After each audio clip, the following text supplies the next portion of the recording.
posibilidad, ng tagumpay o kabiguan, ng ligaya o lungkot. Kaya marapat lamang na tanggapin si Jesus bilang tagapagligtas at Panginoon. At matapos yun ay panariwain ang katapatan at paglapit sa Kanya bawat araw o day by day. Ang day by day ay naglalayong umalalay sa pang-araw-araw na pamumuhay. Narito po si Kuya Ed Lapis sa mensaheng pinamagatang How to Make Decisions.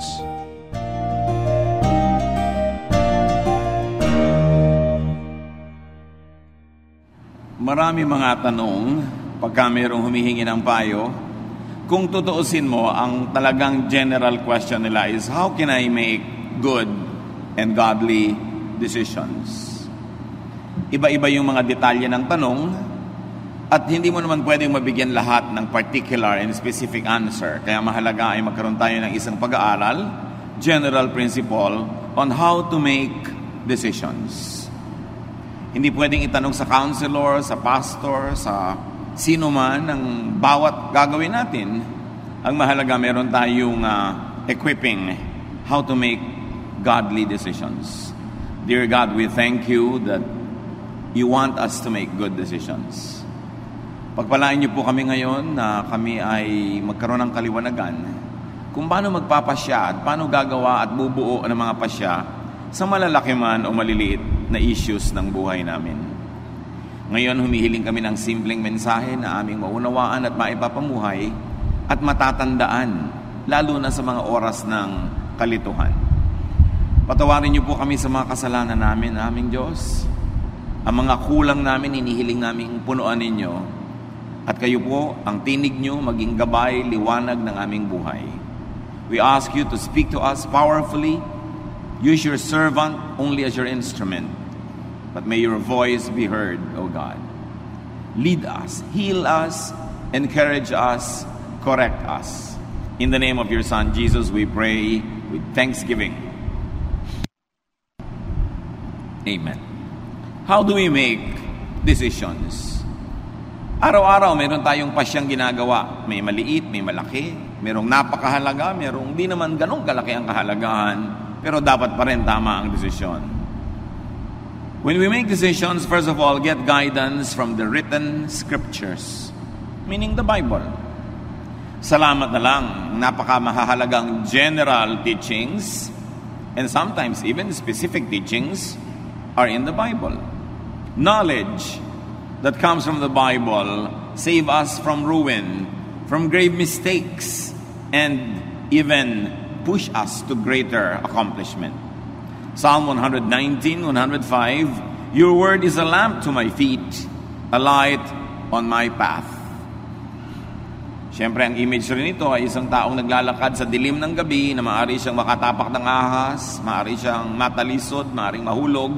At ang salita daw ng Diyos na nakasulat sa Biblia ay liwanag na nagsisilbing gabay sa kanyang dinaraanan. Para mga maliliit na footlight sa isang landas o kaya ay portable light, flashlight na dala-dala ng naglalakad. Ganun kahalaga na ito ay nakakatulong sa bawat hakbang na ginagawa ng tao. Psalm 119:99, I have more insight than all my teachers, for I meditate on your statutes. Nadadaig pa daw ng estudyante ang guro kung lagi niyang pinagbubulay-bulayan ang mga kautusan ng Diyos. So when you say scriptures, of course, you mean the Old Testament and even the New Testament that has been passed on to us. Especially, very powerfully, the teachings of Jesus Himself. Matthew 13:54, coming to His hometown, He, meaning Jesus, began teaching the people in their synagogue. And they were amazed. Where did this man get this wisdom? They asked. So nakakita sila, nakarinig sa Panginoong Jesus ng mga bagong anggulo ng katuruan, mga bagong husay, bagong galing, bagong kaliwanagan na hindi nila nakita, nadinig sa mga dati na nilang mga guro. Pero ang mahalaga dito, sinasabi that Jesus was primarily a teacher. Kaya ang tawag sa kanya, Rabbi. So dapat siya ang ating number 1 na guro, pamantayan. Sinusukat natin yung mga nadidinig natin at nalalaman sa Old Testament, maging sa New Testament, sa pamantayan ng greatest teacher, the Lord Jesus Christ. So we get guidance from the written word. Dapat dala-dala mo ang Biblia mo, sa ulado mo, nasa computer mo, at para nananariwa sa iyong alaala ang mga principles, teachings, commands, promises, and the stories in the Bible, models of whom we should follow, models that we should not follow. At pagbuo ang ating pagkakaunawa dito, malaki na ang pagkakataon na tama ang magiging desisyon natin. Alam natin kung sinong hindi dapat tularan, sinong dapat tularan.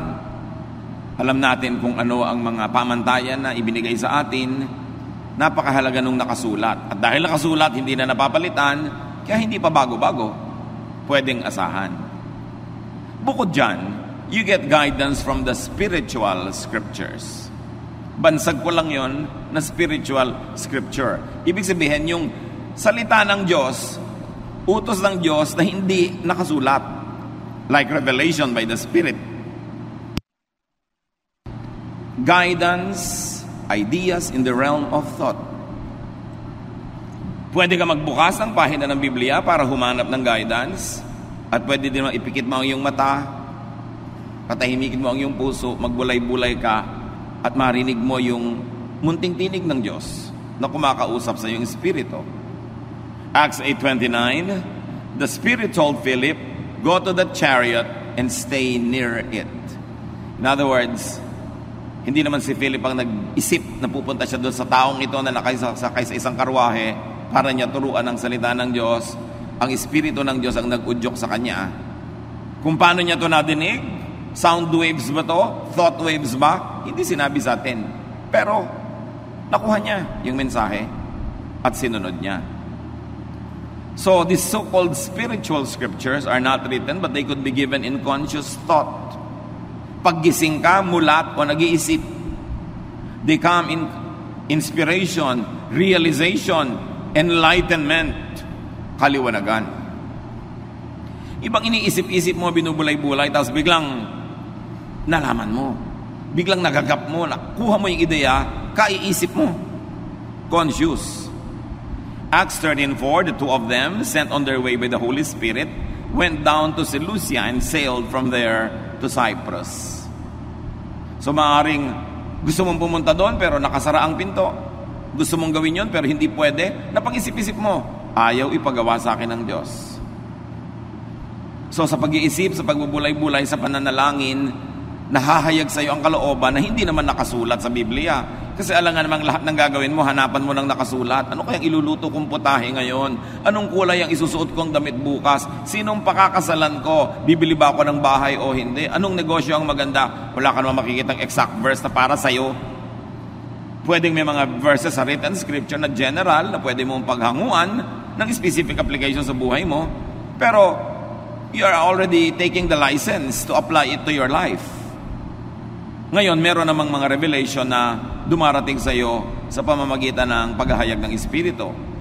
Habang gising ka, at pwede rin kung tulog, because a spiritual guidance could be given in a dream.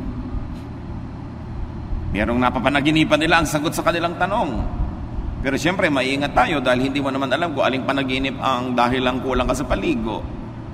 Alin ang dahil mang marami kang inaalala tuloy hanggang sa pagtulog mo, sumisiksik sa utak mo at sa panaginip, at alin ang galing sa tinig ng Diyos.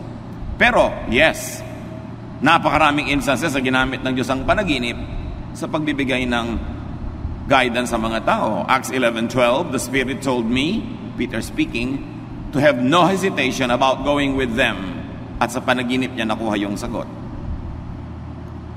Kasama siyempre sa spiritual scriptures ang discernment, pakiramdam. Yung wala kang basihan na conscious, na intellectual reason, pero nararamdaman mo. So may pakiramdam, kaya ang dapat ang tao marunong makiramdam. How else do you make decisions? Get guidance from what we call the practical scriptures. Meaning practice, action, what happens? Yung mga nagaganap. Tuwing aalis ka, lagi nalang umuulan, parang ayaw kang paalisin, makakaramdam ka. Tuwing meron kang gustong gawin, parang may humahadlang sa'yo, kailangan lamang maisip mo, sino bang humahadlang sa akin? Ang Diyos ba o si Satanas? Tuwing gusto mo magturo ng Bible, laging sumasakit ang ulo mo, pero sa ibang araw, hindi sumasakit ang ulo mo. So, baka si Satanas yan, kasi ayaw kanya maging teacher. O baka may life habit ka na tuwing oras ng pagba-Bible study, doon ka talaga sumasakit ang ulo dahil may iniinom ka palang gamot o meron ka palang kulang sa tulog the day before. You've got to look at all those. Yung practical reasons, spiritual reasons, and scriptural reasons, titimplahin mo ngayon para makagawa ka ng desisyon. But when we say practical scriptures, we mean supernatural direction or intervention. Yung malinaw na yung nagaganap sa paligid mo, in practice, in action, ayun ang kalooban ng Diyos para sa iyo.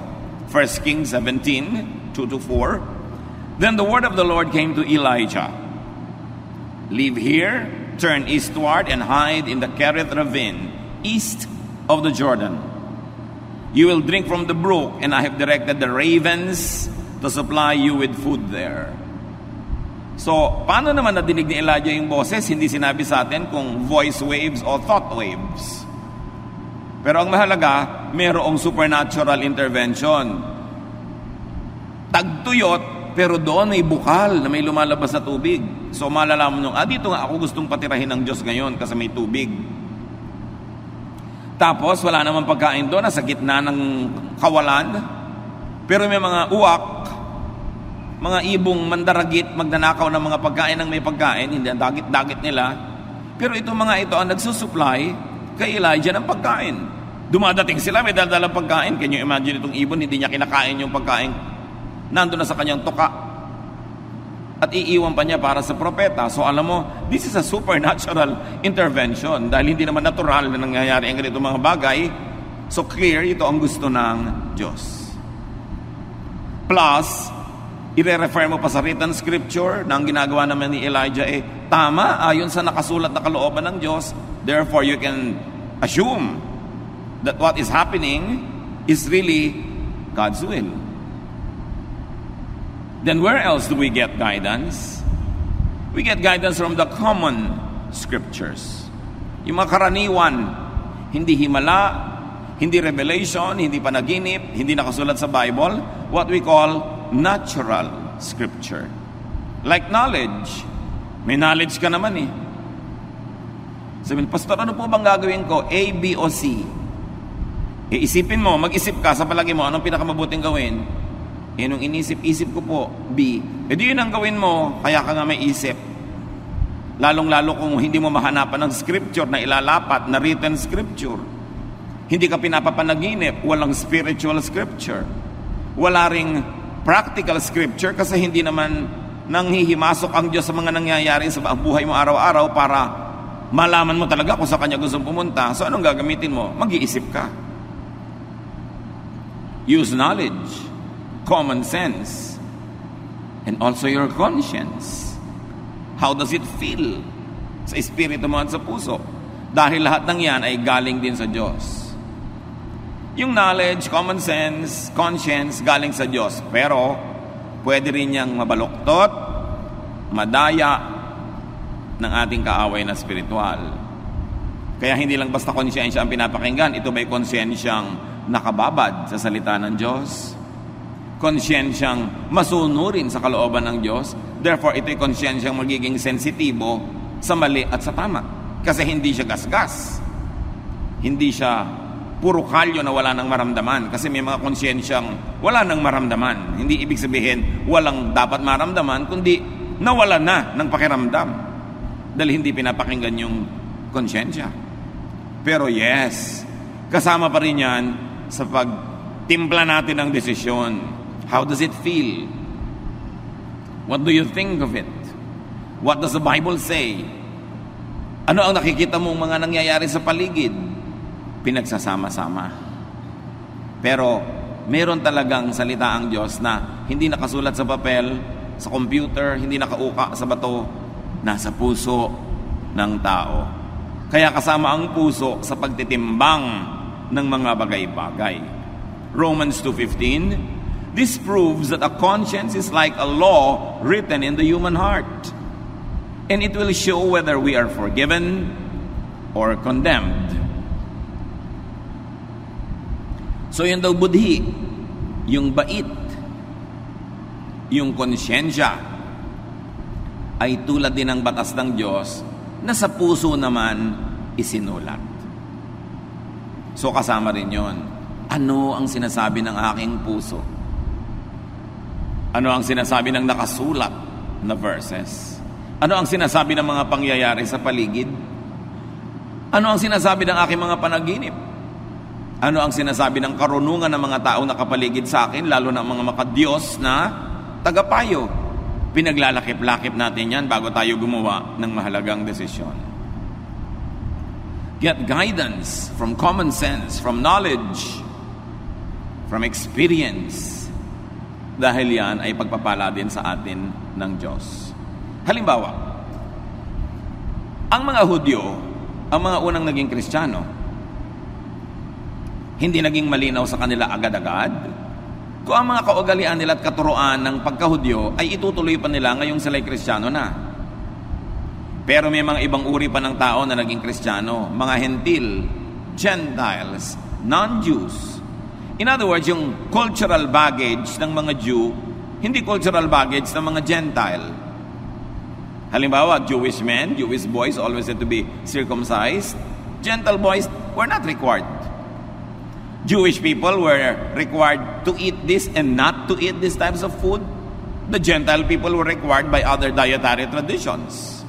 May ibang kaugalian at may ibang mga kinasanayan ng mga Jews at Gentiles. Eto ngayon, paano nung naging Christian na ang mga Gentile? Automatically, yung mga Jews na naging Christian, itinutuloy pa nila yung traditions nila kasi Jews sila. Pero yun bang Gentile na naging Christian, pasusunurin din nila sa mga batas na nakasulat sa scriptures ng mga Jew, lalo't Old Testament. Meron ng New, the Lord Jesus Christ. Pinagtalo-talunan yan ng mga theologians at napagkasundo nila ito. Acts 15:10. Now then, why do you try to test God? By putting on the necks of Gentiles a yoke that neither we nor our ancestors have been able to bear. So sabi nitong matalinong tao, bakit natin gagalitin ng Diyos? Susubukin ang Diyos.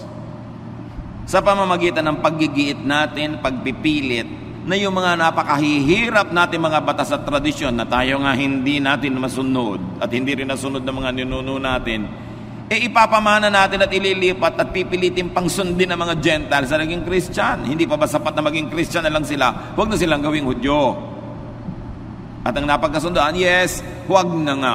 Maliban na lang sa tatlong mga bagay na ito at binanggit nila yon. Pero ang kahulugan ng napaka-importante, ginawa nilang user-friendly ang Christianity to the Gentiles.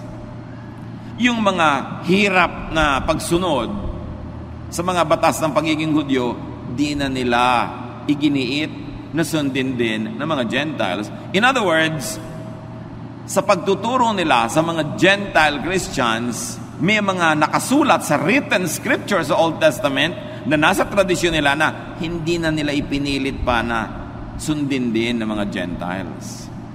So what do we see the new church in Jerusalem doing? They discarded what was outdated, irrelevant, and undoable to the Gentile. So pwede ka na maging Christian na hindi ka nagpapacircumcise.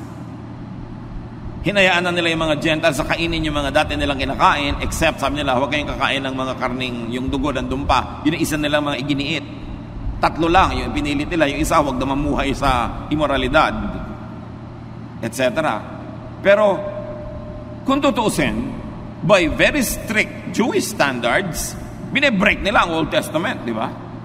Dahil hindi na nila ipinapasunod sa mga Gentile believers, pero pinagana nila ang utak nila, ang practical teaching, common sense, tinignan nila yung convenience ng mga mananampalatayang Gentile at nagpasya silang, oo nga, tayo na lang mga Jewish Christians ang magpatuloy ng Jewish traditions while we are Christians.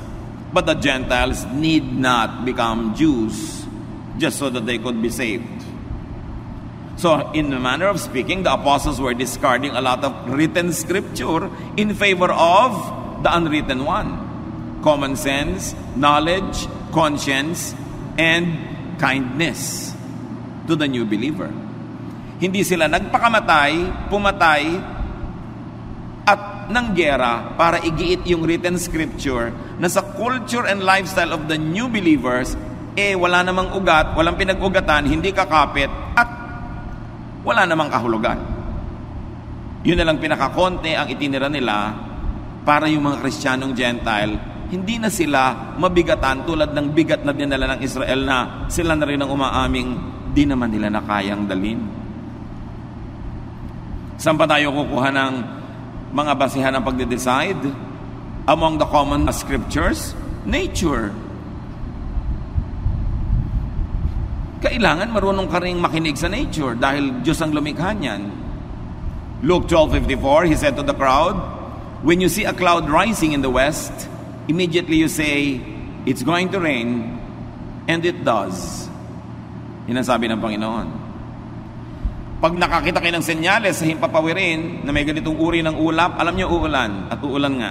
So ibig sabihin, kung nagbabala kayong mamangka, magbiyahe, maglakbay, huwag nyo na ituloy kasi uulan. Or ituloy nyo pero maghanda kayo na mababasa kayo sa daan. So, Pastor, ikakasal po ako, gusto ko maging June bride, gusto ko po garden wedding. Iha, tag-ulan. Ano ba ang trahe de boda mo? Kapote? Hindi po, yung may mahabang-mahaba pang ang buntot. Kakalad ka rin may putik dahil gusto mo garden. Ipag-pray po natin, di po ba mabait si Lord?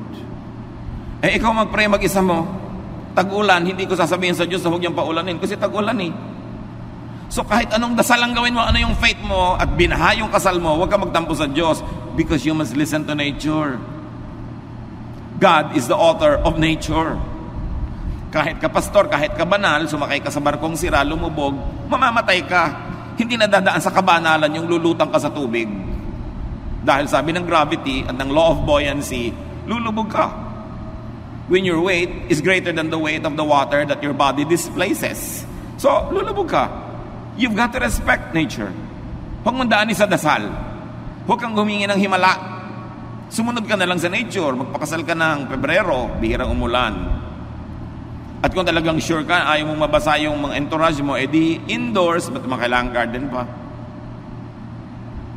Proverbs 6:6, go to the ant, you sluggard, consider its ways, and be wise. O sabi din sa Proverbs, tingnan mo yung mga langgam. Matuto ka sa kanila. Ang liit-liit ng utak niyan kasi ang liit niya. Yung utak mo ang laki. Pero dapat matuto ka. Yung mga langgam, pag tag-araw, doon sila nagtatrabaho, doon sila nangongolekta ng pagkain nila, iniimbak nila, para pag nagtag-ulan, nandun lang sila sa mga lungga, tahimik sila. So dapat din, iayos mo ang ginagawa mo ayon sa panahon, sa seasons.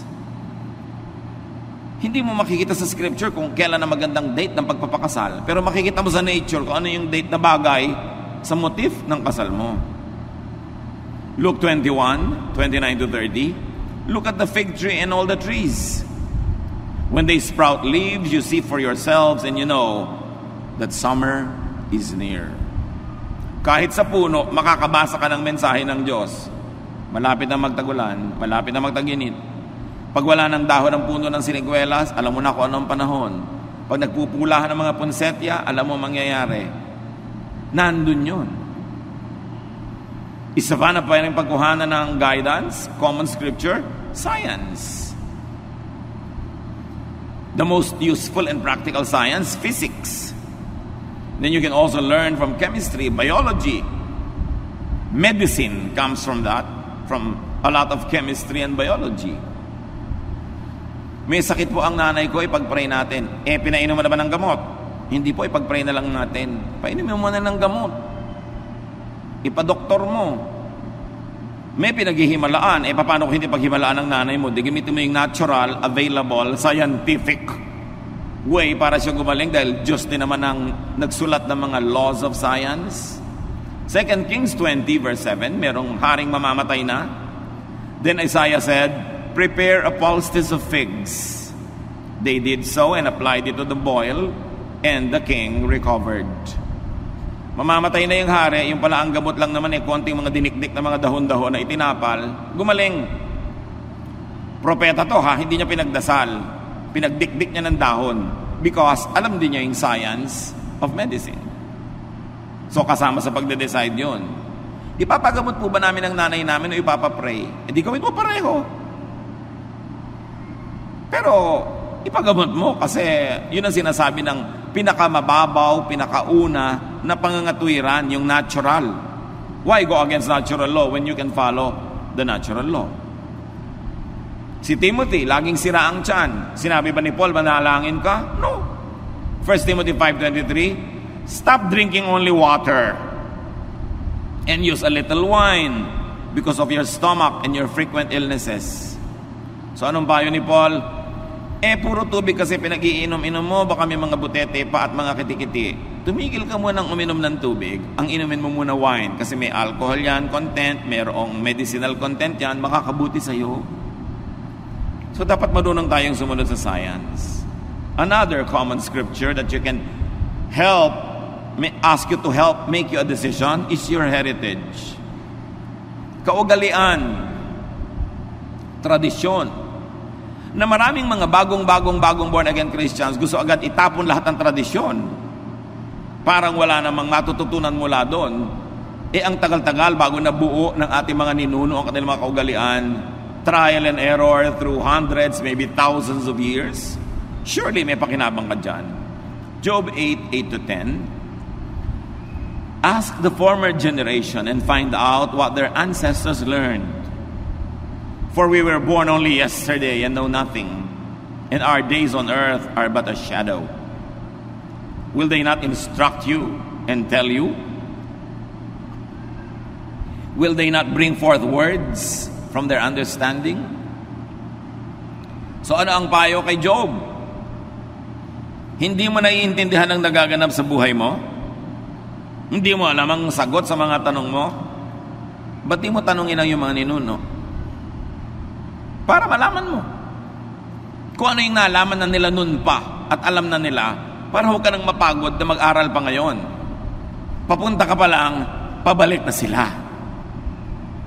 At yun ang halaga ng payo ng matatanda. 20 anyos ka, may kausap kang 80 anyos, imagine 4 times na buhay mo na yung naibuhay niya. Surely may maituturo siya sa'yo. Kailangan pahalagahan mo yon. Sabi niya, pag tinanong nyo ba yung mga ninuno nyo, hindi ba sasagutin kayo? Paano ka naman po tatanungin, namatay na? Yun nga di, alalahanin mo ang kanilang mga kasabihan, ang kanilang mga kawikaan na binuo nila dahil observant sila sa laws of God, laws of nature, the laws of conscience, the laws of society. Nakabuo sila ng mga kasabihan. Pag sinabing putik din lang at putik, tawirin at nang malapit. Ano yon? Huwag ka na magpa-arte-arte, dumiretso ka na ng madali at matapos. Pag sinabing ang naglalakad ng matulin, kung matinik ay malalim, hindi na maintindihan ng mga tao ngayon kasi lagi silang naka-sapatos o tsinelas. Pero nung araw, nakayapa ka mga tao, mas mabilis ka maglakad, pag nakatapa ka ng tinik, mas malalim ang baon. Kaya sabi, pag naglalakad ng marahan, kung matinik ay mababaw. Ibig sabihin, kung dahan-dahan ka, hindi ka padalos-dalos, magkamali ka man, konti lang. Bakit nakakalimutan natin yung mga proverbs, mga kawikaan, mga salawikain? Ang tagal-tagal bago yun nabuo ng mga ninuno natin. Kaya mahalaga, may connection ka sa past. Nakikinig ka sa matatanda. Pagka ayaw ng lola mo sa nanliligaw sa'yo, 99% tama ang lola mo.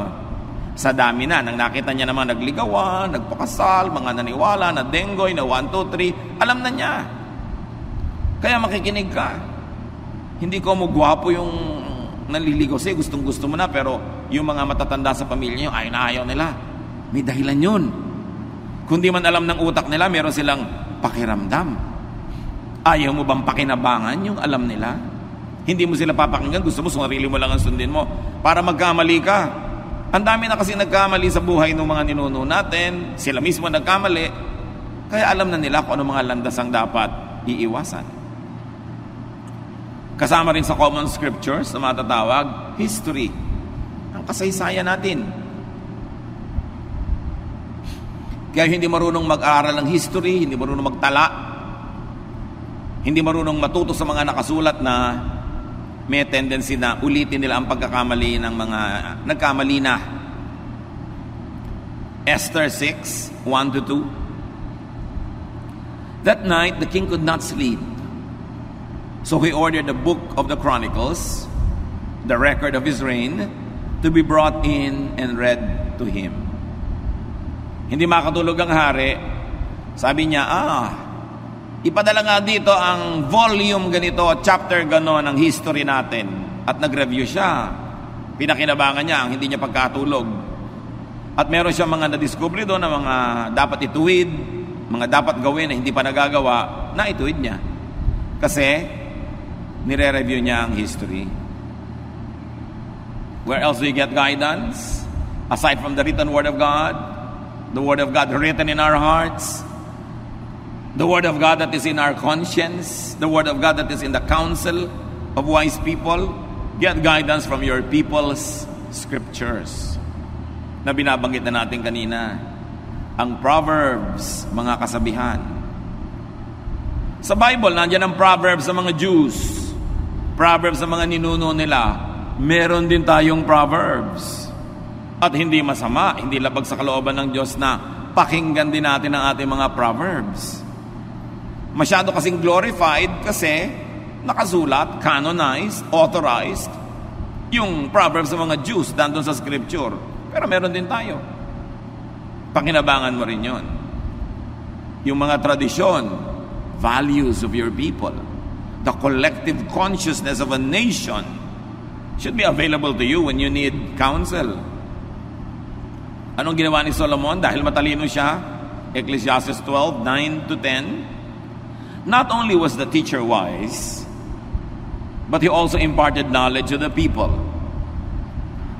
He pondered and searched out and set in order many proverbs. The teacher searched to find just the right words, and what he wrote was upright and true. So bukod sa matalino si Solomon na lumikha siya ng mga salawikain niya, sinaliksik niya ang mga salawikain ng kanyang bayan. Kinolekta niya ang mga kasabihan ng matatalinong tao, ng mga matatalinong matatanda sa kanyang bansa.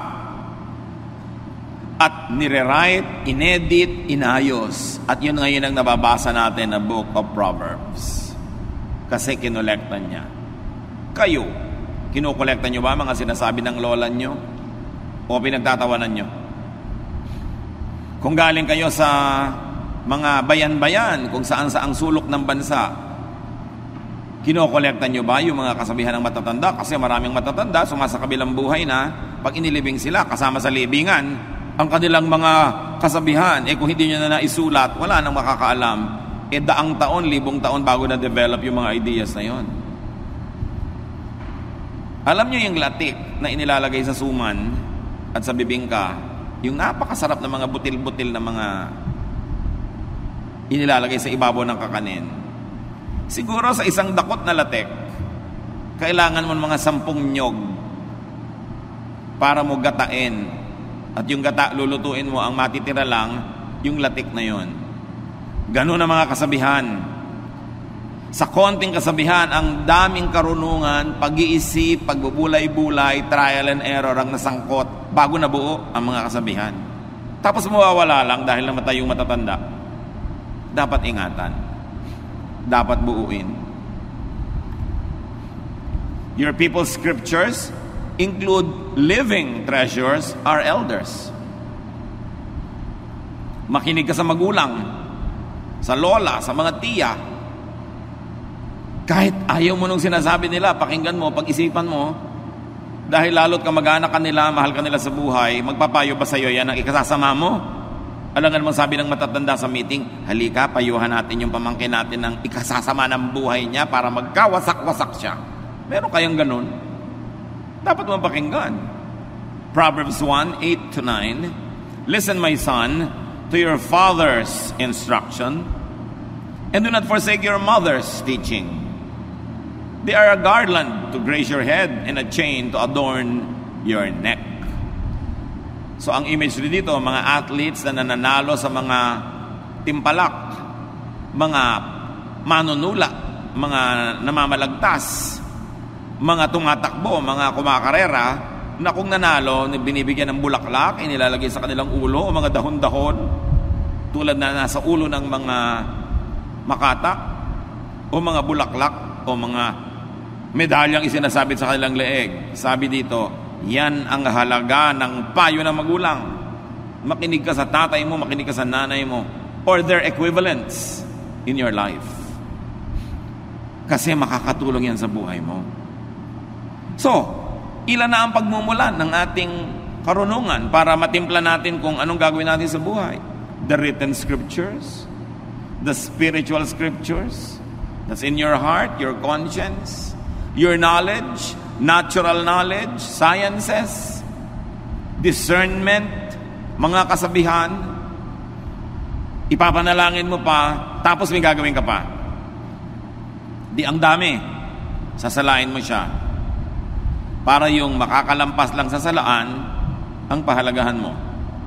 Sa dinami-rami ng written words, sa dinami-rami ng spiritual guidance, mga nangyayari sa paligid, filter everything with Solomon's teachings on meaninglessness. Kung mayroong salaan ng Old Testament, kung saan mo dapat salain ang mga katuruan, at doon mo sukatin kung mabuti sa iyo, makakasama ba sa iyo, pumunta ka doon sa nagsulat na pinakamatalino sa lahat, si Solomon. So Solomon should be a standard. So sabi ng nanay ko, sabi ng konsyensya ko, sabi ng paligid, sabi ng scripture, sabi ng Old Testament, sabi ng ganitong epistle, sabi ng panahon, sabi ng weather, sabi ng science, ano ngayon ang sabi ni Solomon? Susukatin mo doon. Ecclesiastes 2:16, for the wise, like the fool, will not be long remembered. The days have already come when both have been forgotten. Like the fool, the wise too must die. So nagkakamatayan din lahat ng tao, matalino't hindi. So sabi ni Solomon, anong mahalaga sa buhay? Ecclesiastes 3:12, I know that the best thing we can do is to always enjoy life. So ito sabi ng panaginip mo, ito sabi ng verse, ito sabi ng matatanda. Ngayon, ang ending is, sabi mo, nakaka-enjoy ba sa buhay itong gagawin kong desisyon? Kasi sabi ni Solomon na pinagkalooban ng Diyos ang pinakamataas na talino, dapat enjoy ka. Nagpakabayani ka, nagtanim ka, hindi ka nagtanim, nagpakatalino ka, hindi ka nagpakatalino, mamamatay din kayo lahat. Sabi ni Solomon, pare-pareho lang kayo mabubulok. Therefore, pahalagahan mo ang buhay. Dapat mahalaga bawat sandali, mahalaga bawat yugto, at dapat nag-e-enjoy ka sa ginagawa mo. Okay, tutulong ka kay ABC. Sino naman ang pinaka-enjoy ka? Si B. Di nang tulungan mo kasi hindi man pwedeng tulungan lahat sabay-sabay. So kasali ka rin. Dapat meron ka enjoyment. So itatanong mo sa buhay mo, enjoyable ba? Okay, balik tayo kay June Bride. December pa lang, pinaplano niya yung June wedding.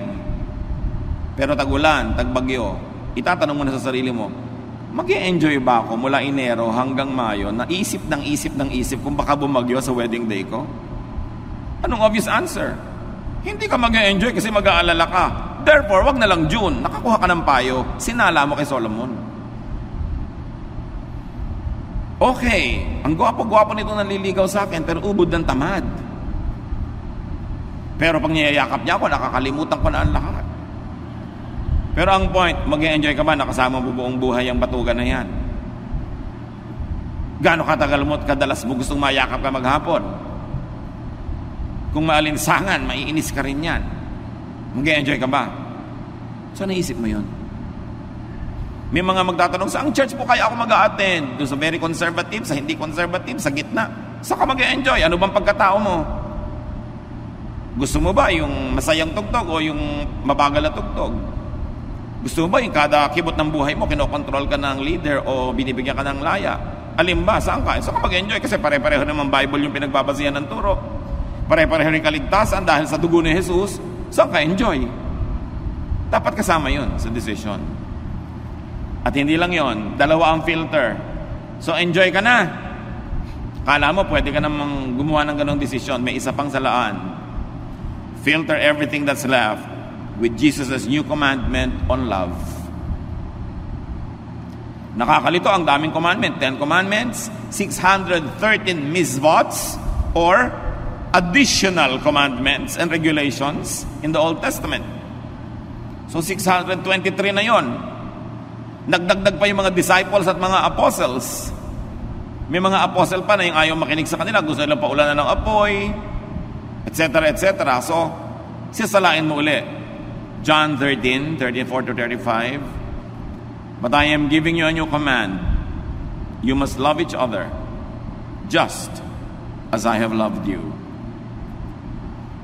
So, isinet aside ng Panginoong Jesus ang lahat ng commands. 10 commandments, 613 laws and misvots, traditions, regulations, at sabi niya, eto ang kaisa-isang command na iiwan ko sa inyo. Love. Love each other. People will know that you are my disciples if you are loving. So ngayon, may decision ka na. O sige na nga, December na lang ako magpapakasal. May pangalawa pang tanong, is it loving? Magiging mabuti ka ba sa pakakasalan mo? Makakasagabal ba yung wedding mo sa kanilang Christmas traditions ng lahi nila?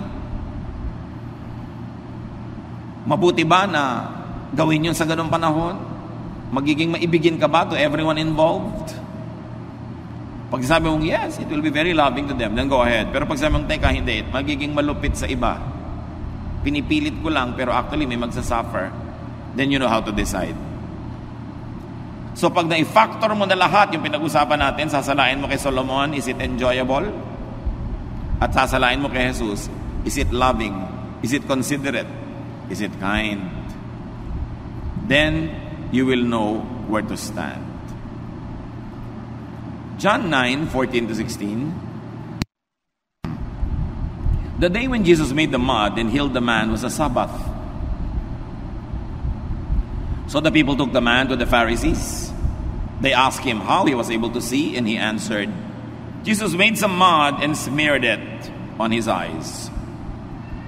Then after I washed it off, I could see. Some of the Pharisees said, this man doesn't come from God. If he did, he would not break the law of the Sabbath. Others asked, how could someone who is a sinner work such a miracle? Since the Pharisees could not agree among themselves, etc., etc. Ano yung issue? May written law. Di ba doon tayo kukuha ng guidance sa written law, written scripture? Walang magtatrabaho sa Sabbath. Pero merong bulag. Ang tagal na niyang bulag, ayaw na ng Panginoong manatili pa siyang bulag kahit isang araw lang. Eh nung kumonsulta sa kanya, Sabbath, ipagpapabukas pa ba ng Panginoon? Hindi. Gumawa siya ng putik, tinapal niya sa mata, nakakita yung mata, kumalat ang balita, nagtrabaho si Jesus ay Sabbath. He broke the law. He broke the written scripture. Pero bakit pwedeng gawin ni Jesus? Kasi ang nangibabaw yung bagong scripture niya, the commandment of love. Alam niyo ba na maraming relihiyosong tao malupit sa kapwa-tao, lalo sa kapwa-believer, kasi ang pinanghahawakan lang niya, written word. Sabi ng verse na ganito, batuhin ka namin. So babatuhin nila yung babaeng caught in adultery. Pero ipinabato ba ni Jesus? No. Essentially, na-break din yung law na nagsasabing batuhin ang babaeng nagko-commit ng adultery. So again, the law of Jesus prevailed over the written law. Kaya pwede ba namin patugtugin itong lalaking ito na may hikaw? Bakit? May verse ba na nagsasabi hindi pwedeng tumugtog ang lalaking may hikaw? Pero di po ba masagwa? Tsaka sign of slavery nung araw, bla bla bla bla bla bla. Pero teka, anong sinasabi ng law of Jesus dyan? Pipigilin ba natin siya? So may pumipigil, may hindi. Depende kung anong scripture ang pinanghahawakan. Maybe scripture of church tradition against the scripture that is written, wala naman talaga nakasulat tungkol sa hikaw na yun. So, nagkakaiba-iba ng pagbasa. pwede ko po bang payagan itong babaeng makasalanan na ito na umattend sa church? Teka, hindi ba sabi ni Jesus, I came to seek and save the lost? Lost nga yan, ba't mo pagbabawalan? Di ba, napasagwa naman para tayong konsentidor, pinapa-attend natin, blah, blah, blah, blah, blah, blah. Pwede bang sumali sa Lord's Supper ang isang makasalanan? Pagka hindi mo pinasali lahat ng makasalanan, sinong matitirang kakain dyan? Mga ipis.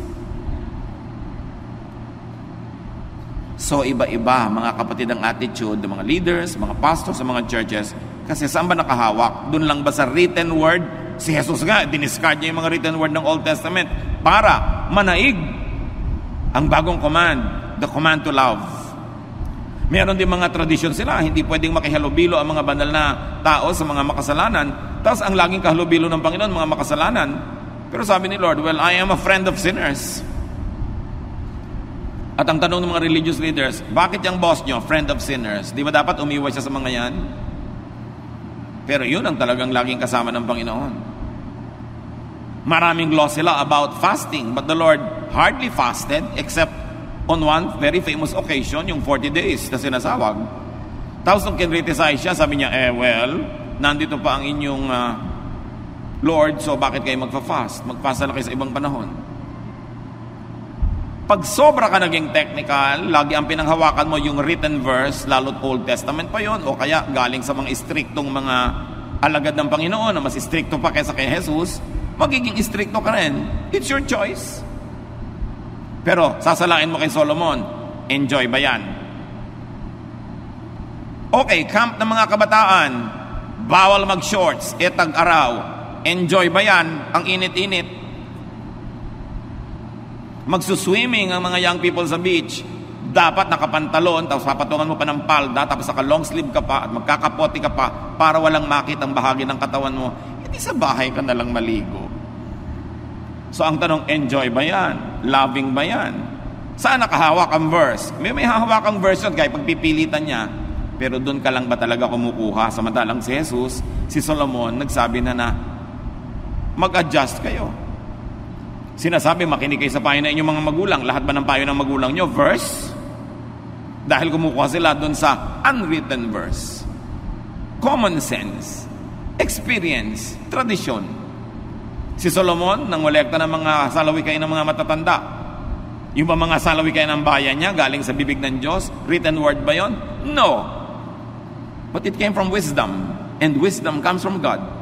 Therefore, it becomes useful. So you must contextualize. Hindi ko mo may verse, bulag mo nang i-apply sa buhay ng iba. Samantalang yung sumulat at yung sinulatan, sila yung nag-uusap no, nakikibasa ka lang ngayon, ikaw ba yung kausap para i-apply mo agad sa buhay mo? Siyempre pwedeng i-apply yan, generally speaking, kaya nga merong saysay at may halaga sa atin. Pero kadita-detalyehan, kaliit-liitan ng sabi ni disciple na ganito, kay babaeng ganon, ikaw ba yung kausap? Kailangan ka bang sumangkot sa usapan na yon at yung buhay mo mawala ng enjoyment o mawala ng love? Kaya mahalaga sinasala kay Solomon at kay Jesus. Get what Scripture meant to and for the original recipients. Maraming utos sa Biblia, may kausap. Sabi ng Diyos kay Noah, gumawa ka ng sasakyang dagat. Siya ang kausap, hindi ikaw.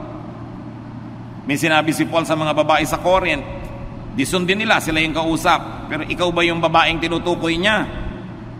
Ikaw ba yung pinagbebelo? Ikaw ba yung pinapagalitan niya? Kung hindi naman ikaw, ba't ka sasali sa usapan? So mahalaga. Pwede mo rin naman kunin yung ano ba yung universal general teaching ng usapan nila na pwede ko i-apply sa buhay ko. But for you to apply every detail of what person A told person B in the Bible, you will end up being oppressed. Tulad din ng mga Hudyo na Kristiyano, sabi nila, sige, huwag na nating pasunurin sa mga batas ng Hudyo yung mga Gentile na naging Christian.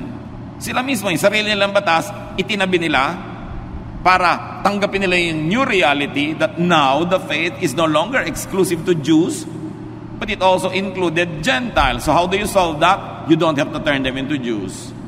Laws had to be rewritten. Ganon din sa buhay natin bilang mga mananampalataya. Hindi laging dapat mong ikulong ang sarili mo doon lang sa sabi ng verse. Kasi maraming mga pagkakataon ngayon na hindi naman na-anticipate at hindi kasali sa naging usapan ng mga nasa verses. Kaya tayo may common sense, may loving sense, at merong sense of enjoyment of life. Put all of this together, pray about it, and you will be in a better position to make decisions. Ama namin sa langit, salamat dahil involved kayo sa buhay namin. Ayaw nyo kami magkamali, although hindi nyo naman laging diretsahang kinakausap. So turuan nyo kami na magbase ng karunungan at mga desisyon sa iba't ibang mga pinagkukunan ng karunungan, pangunahin na yung nakasulat na scripture. But teach us also to consider and listen to the unwritten word, that which is written in our hearts, that which you give through dreams, yung nararamdaman namin at nadidiscern, yung sinasabi ng marurunong, yung idinidikta ng pagkakataon at pangangailangan, lahat ito i-consider namin, Panginoon, para kami maging marunong, mabuti, mabait sa aming kapwa. Sa ilang saglit pa ng katahimikan, pagbulay-bulayan natin ito, mga kapatid. Mahalaga to make godly decisions. Sometimes, a scripture-based decision is not always the most godly one, especially kung pinagbabasihan mo ay irrelevant na sa buhay ng iba. Nakita natin ginawa yan ng mga disipulo ng Panginoon, nakita natin ginawa yan ng mga bagong mananampalataya at ginawa ng Panginoon mismo. Is it oppressive? Does it set free? Is it kind? Think about those things. Lord, in silence, give us personal applications of what we have been discussing. Correct us if we have errors, but for everything else that is right and true and in accordance with your will, reinforce this in our hearts, in our minds. Magbulay-bulay tayo, sumandali.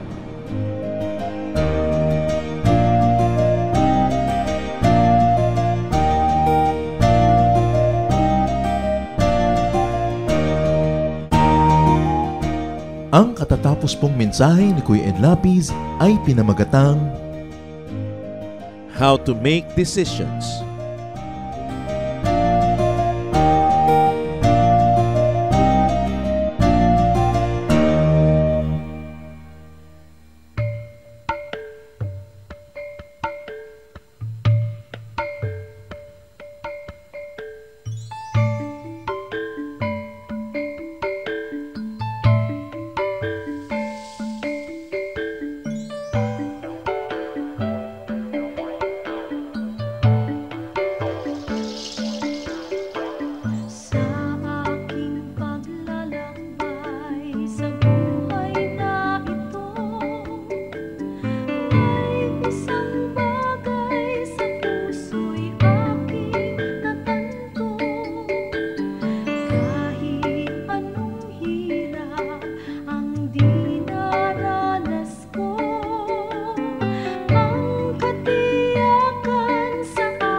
Oras na po para pansamantalang magpaalam ang programang Day by Day. Tayo po'y magsama-sama tuwing ika-6 hanggang ika-7 ng umaga, araw-araw. Magandang umaga po at mabuhay ang Panginoong Hesus!